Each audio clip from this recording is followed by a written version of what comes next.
I think it was Naijaloop that put the video together. Very, very interesting. But as with every other thing, it enters through one ear, the right ear, and goes out to the left one, because we are black. We don't retain critical information, we don't analyze it, and we don't utilize it. Hello everyone, this is Naijaloop. Welcome to our channel. In this presentation, we will take a historical review of the 1968 Battle of Abagana, popularly known as the Abagana Ambush, where the Nigerian Zoo army suffered the heaviest single loss in the Biafran War. Pre-ambush events. July 6, 1967, the Nigerian federal soldiers entered Biafra territory in 2 columns.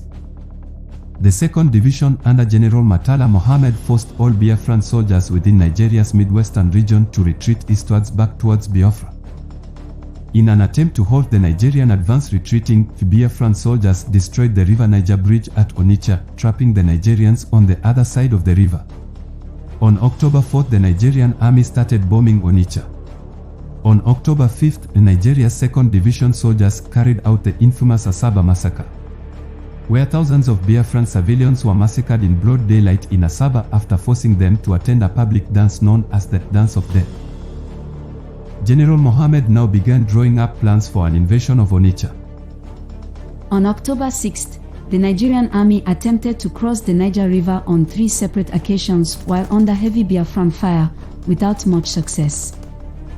On October 7, Nigerian soldiers finally landed on the beaches of Onitsha before forcing the defending Biafran soldiers under Colonel Chutsokiai to retreat from the city. Instead of pursuing the retreating Biafrans, Nigerian soldiers looted and burned the downtown market of Onitsha just like they are doing today, giving the Biafrans time to regroup and re-strategize. Later that day, the Biafrans under Colonel Sokiai entered the city and managed to surround the entire Nigerian 2nd Division inside the city center. For 3 days, Biafra soldiers engaged the Zoo soldiers in bloody house-to-house guerrilla warfare. Both Nigerian and Biafran artillery launched hundreds of shells at each other. On October 10th, Major Joseph Akusi and Colonel Asom Subo, who commanded the Biafran 11th and 18th battalions, managed to break through the Nigerian defenses and, in retaliation for the Dance of Death, the Biafrans took no prisoners and executed every Nigerian soldier that they captured. General Murtala Mohammed, whose entire division was annihilated, was reinforced with 5,000 new soldiers from Lagos. They attempted an invasion, but were swiftly neutralized. On November 19, 1967, mercenaries from the Soviet Union and United Arab Republic flying MiG-17s began bombing areas around Onitsha, devastating the civilian population. These bombings lasted for 5 days but was followed by an uneasy stalemate for 4 months. At 3 p.m. on March 20, 1968, the new Nigerian 2nd Division under General Mohammed made their way into Onitsha from the north after crossing the Niger River at Lokoja. The Biafran Colonel Chutsokiai was fatally wounded during the battle before his soldiers retreated from the city. Vengeful Nigerian soldiers massacred 2,000 of Onitsha's civilians in retaliation for the Biafran massacre of the Nigerian 2nd Division 4 months earlier. However, in December 1967, the Nigerian 2nd Division and the 6th Battalion crossed the Niger River at Ida and captured Onitsha city. The Nigerian forces now intended to link up the 1st Division at Enugu with the 2nd Division at Onitsha. To this end, the Nigerian 2nd Division moved out towards Enugu in a long convoy supported by armored cars on the 31st day of March 1968. The ambush at Abagana.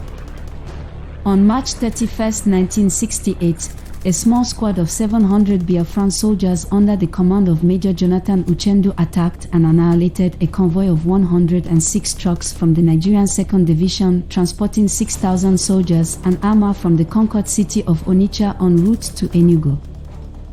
The Biafrans fired homemade Ogbunigwe rocket missiles against a tanker truck carrying gasoline, setting off a massive explosion that destroyed several of the convoy's armored vehicles and resulted in the death of numerous Nigerian soldiers. After the rocket attack, the Biafran soldiers opened fire on the convoy with small arms fire, killing many more Nigerian soldiers. It was during this ambush that the Nigerian army suffered the heaviest single loss in the Civil War. Aftermath of the ambush.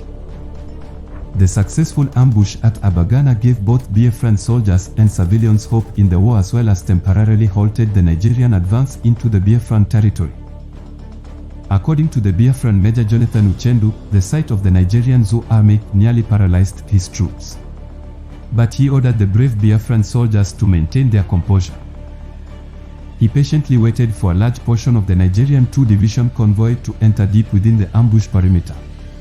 His boys were perplexed as to why he would let them pass. They were uneasy and worried, but they respected his military bravery and waited to execute his orders.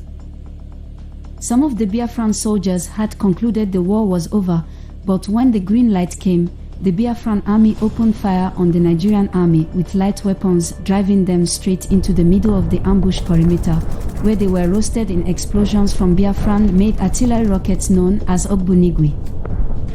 One of the Ogbunigwe rockets was fired straight into a fuel tanker in the Nigerian army convoy, causing a series of explosions that built up into a 450-meter wide inferno that quickly consumed people and destroyed 350 tons of Nigerian army equipment. Following the rocket attack, the Biafran troops opened fire on the remaining convoy that had already crossed into their territory as they tried to flee.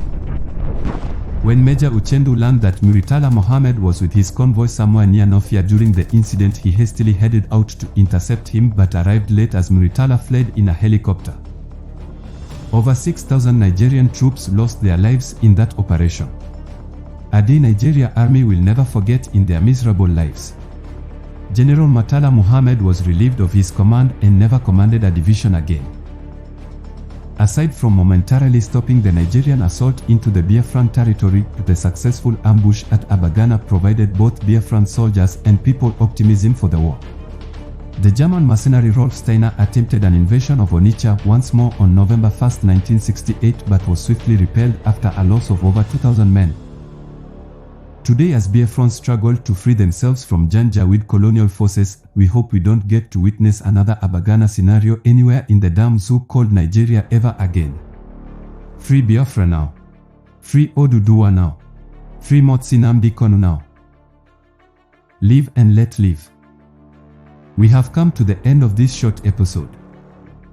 Do you have any questions or comments? Let us know in the comment section below. Don't forget to hit the like and subscribe button, also turn on the notification button to get notified when we release new content. Thanks for watching.